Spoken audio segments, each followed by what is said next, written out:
Welcome again, everyone, to our renewed dating and relationship series. My name is Joyce. My name is Agnes.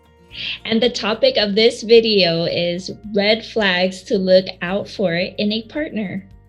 What exactly are red flags? I think red flags are signs that a person is not compatible for a healthy relationship. That's a pretty good description.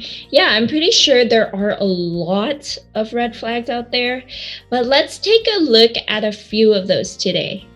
Yes, let's dive right in. The first red flag we want to talk about is getting into a relationship too quickly.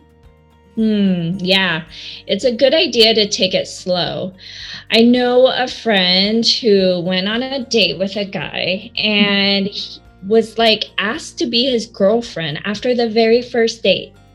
She felt so uncomfortable because she barely knew him and he was all up in her personal space. Wow. Yeah. Yeah, someone who displayed that much passion in the beginning and maybe start dreaming about the future, that shows you may need to take it slower. So you need time to get to know a person, right? Yeah. So the second red flag I want to mention is the emotional roller coaster. In the early stage of a relationship, we are passionate with one another. However, we may overlook a partner's frequent emotional ups and downs. That could be a sign of not being able to regulate one's own emotions.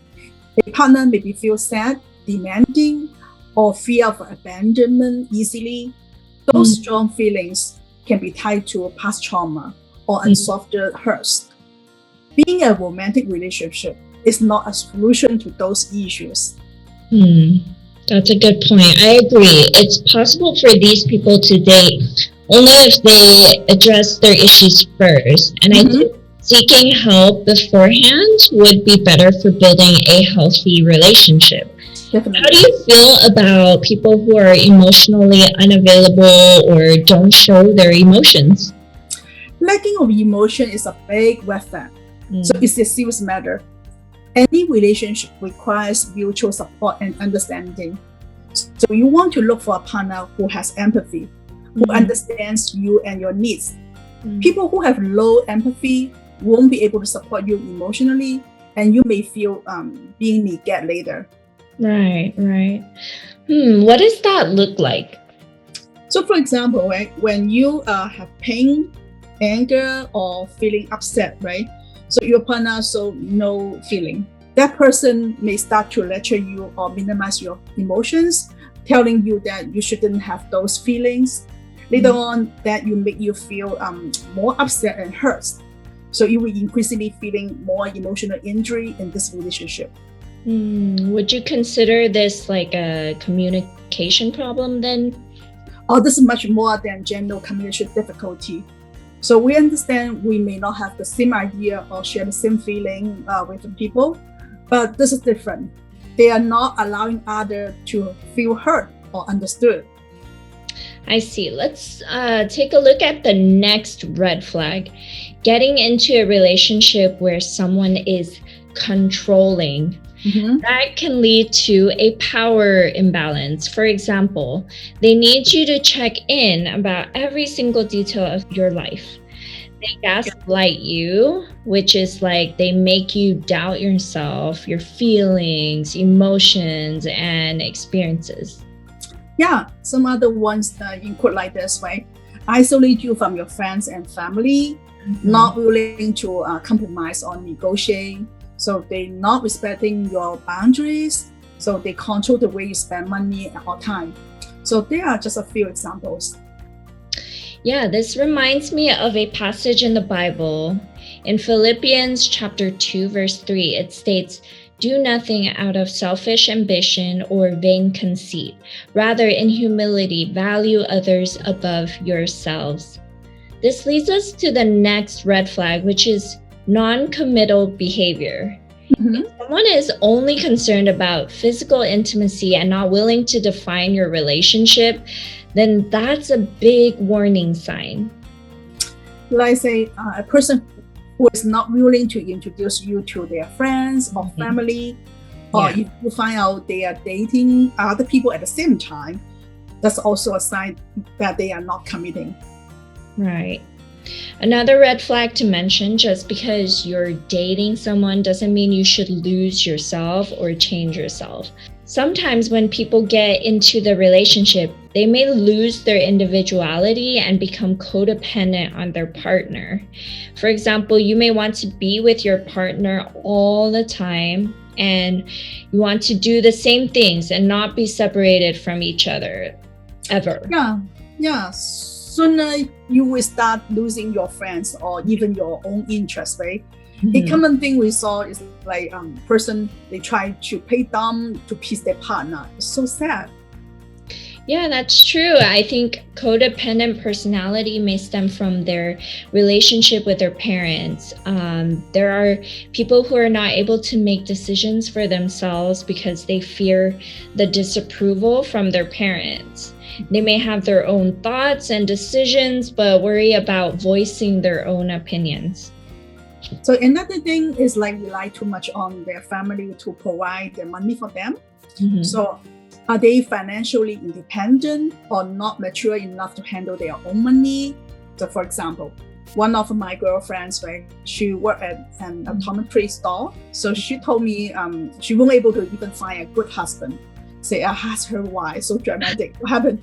So she said she's seen a lot of men over 40 who come into her store and rely on their mother to pick the glasses and also pay the bill for them.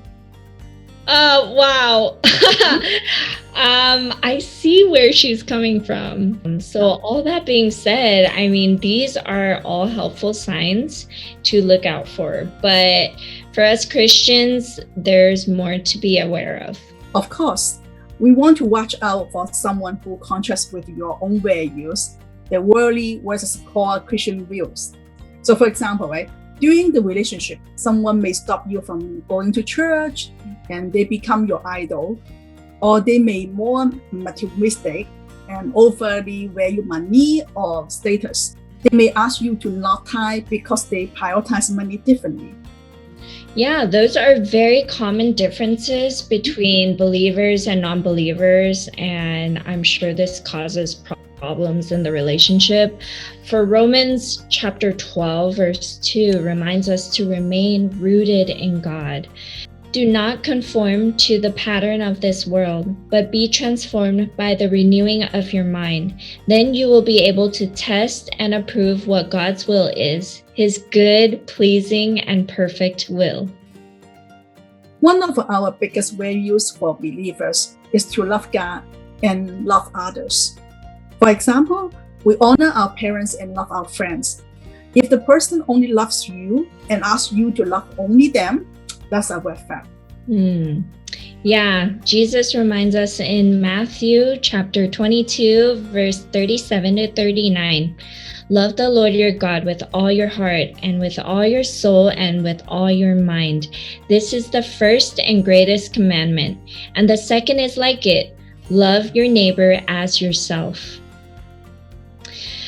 Whew, wow, I know we've covered a lot. Here is an overview of the red flags we discussed today.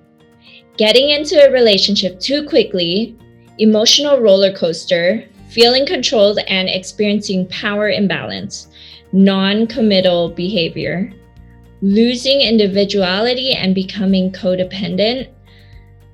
Things to look out for as believers is to avoid values that clash with our Christian views. We need to be aware and constantly be reminded of God's word to help us discern these red flags.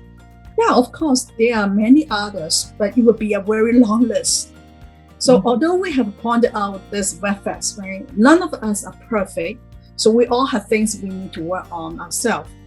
For deeper issue, it's good to seek professional help. It would be wise to involve your friends and family to work alongside you in your dating relationship. Most important thing to do is pray that God will help you to discern what warning sign you should be looking out for. That is very true. Well, everyone, I hope you learned something today. On our next episode, we will talk about fun and creative dating ideas. As always, hit the like button and subscribe to our channel. See you on our next episode. Bye. See you guys next time. Bye-bye.